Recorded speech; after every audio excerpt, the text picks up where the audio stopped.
above sea level. And in some 11 minutes, we'll step out into a completely different environment. The high country, Mount San Jacinto State Park in Wilderness, at an elevation 8,516 feet above sea level.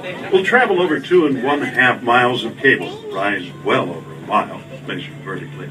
At the top, the temperature averages some 40 degrees cooler. The wildlife will have changed, and the trees, flowers, and shrubs will be different. We'll travel over 5 towers on our journey. The tallest is Tower Number 1 at 227 feet, much the same as a 21-story building.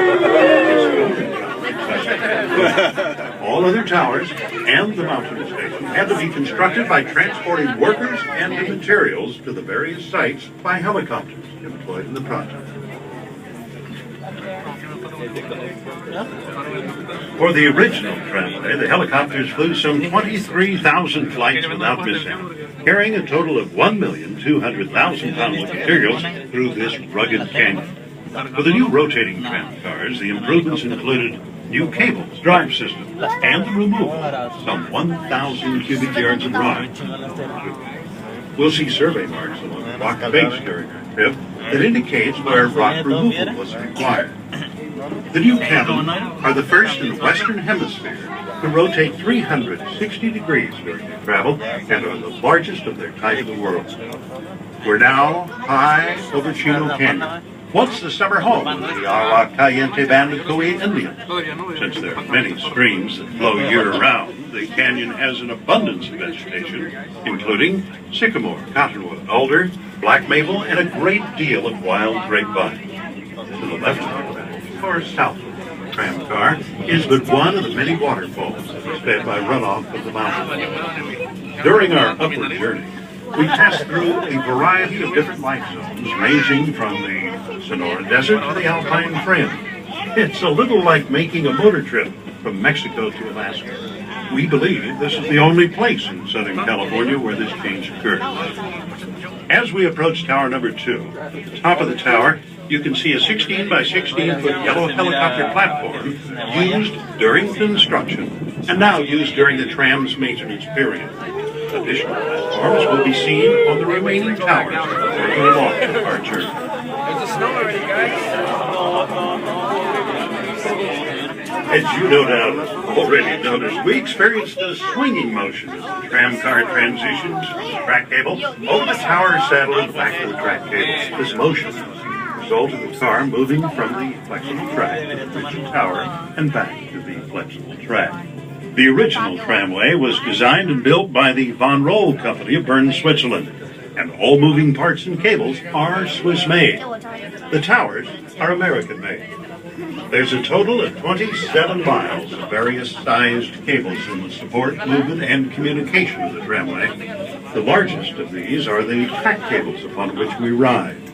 They weigh just under 9 pounds a foot, with each of these track cables 13,500 feet in length, therefore weighing a total of more than 61 tons. The halfway point on our trip is reached between towers 2 and 3. This happens when we pass the other tower.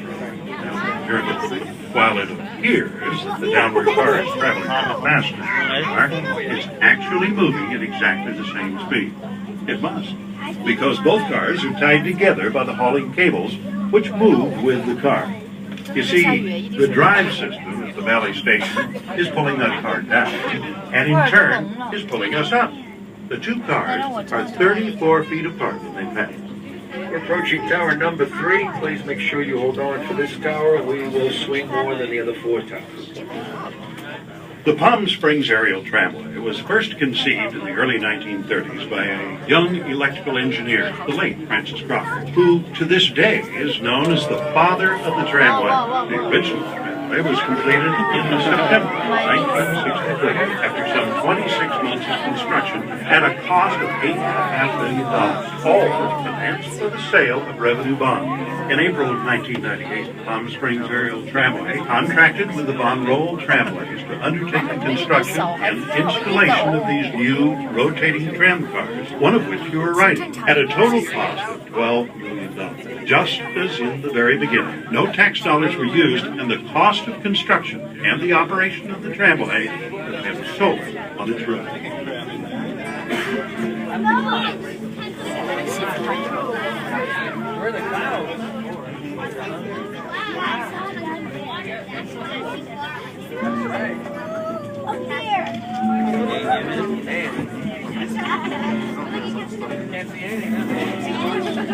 It is between towers 3 and 4 that we reach the longest span on our journey. The cables stretch for more than half a mile.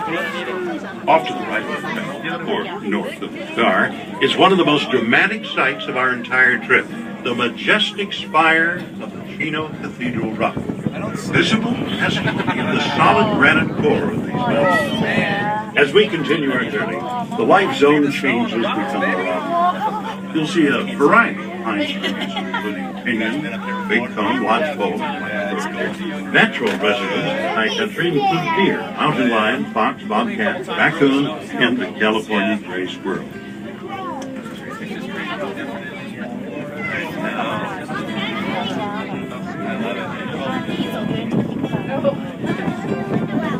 So much easier than like traveling all the way out to somewhere.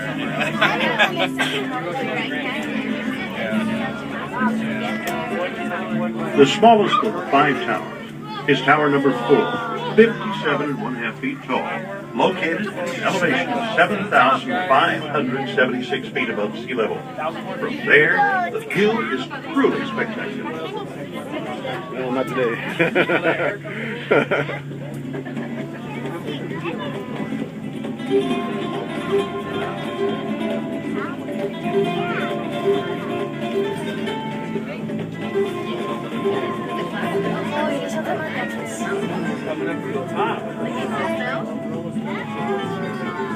Below, you will be able to see the many desert cities of the Coachella Valley, and as far south as the Salton Sea, some 50 miles away. Off to the left of our travel is Kaufman Craig, named in honor of Kaufman. And to the right of our travel is San Gorgonio, at 11,499 feet, the tallest mountain in Southern California. We are nearing the end of our journey now. Within the state park and wilderness are more than 54 miles of summer hiking trails and, in winter, many miles of snowshoe cross-country ski opportunities. This is, by the way, one of the very few pristine wilderness areas in Southern California and has been designated a national monument.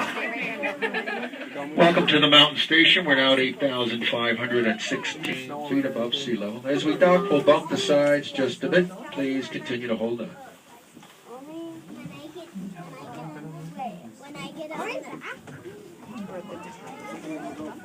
Facing the dock, your legs are on the left side, ladies and gentlemen, left side of the tram car. Your observation decks, restaurants open on the 3rd level.